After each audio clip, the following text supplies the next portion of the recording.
सोचिए आप पहाड़ों के बीच किसी सुंदर झील घूमने के लिए गए हैं और अचानक आपको वहां पर कई सारे नर कंकाल दिख जाएं तो क्या करेंगे आप? हिमालय की रूपकुंड झील की कहानी कुछ ऐसी ही है। साल 1942 में यहां पर ब्रिटिश के फॉरेस्ट गार्ड को सैकड़ों नर कंकाल मिले थे। इस दौरान झील पूरी तरह मानवों के कंकाल और हड्डियों से भरी थी। इतने सारे कंकालों और हड्डियों को देख ऐसा आभास होता था कि शायद पहले यहां पर जरूर कुछ न कुछ बहुत बुरा हुआ था। शुरुआत में इसे देख कई लोगों ने यह कयास लगाया कि हो ना हो यह सभी नरकंकाल जापानी सैनिकों के होंगे, जो द्वितीय विश्व युद्ध के दौरान भारत में ब्रिटेन पर आक्रमण करने के लिए हिमालय के रास्ते घुसते वक्त मर गए होंगे। उस वक्त जापानी आक्रमण के भय से ब्रिटिश सरकार ने फौरन इन नरकंकालों की जांच के लिए एक वैज्ञानिकों की टीम को बुलाया। जांच के बाद पता चला कि ये कंकाल जापानी सैनिकों के नहीं थे, बल्कि ये नरकंकाल तो और भी ज्यादा पुराने हैं। इसके बाद समय समय पर इन कंकालों का परीक्षण होता रहा। इन परीक्षणों के आधार पर वैज्ञानिकों के मत अलग अलग सामने निकल कर आए।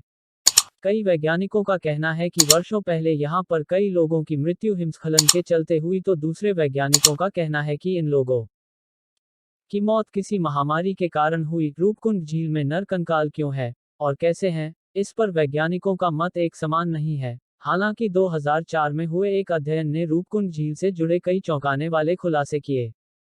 इस अध्ययन के जरिए यह पता चला कि ये कंकाल 12वीं से 15वीं सदी के बीच के थे। डीएनए जांच के बाद कई नई चीजें सामने निकल कर आईं। यह भी पता चला कि इन कंकालों का संबंध अलग अलग भौगोलिक जगहों से था। अंत में वैज्ञानिकों ने बताया कि काफी समय पहले इन लोगों की मृत्यु किसी भारी गेंद जैसे आकार की चीजों का सिर पे गिरने से हुई थी। आपको जानकर आश्चर्य होगा कि हिमालय पर्वत पर रहने वाली महिलाओं के एक प्रसिद्ध लोकगीत में एक माता का वर्णन आता है।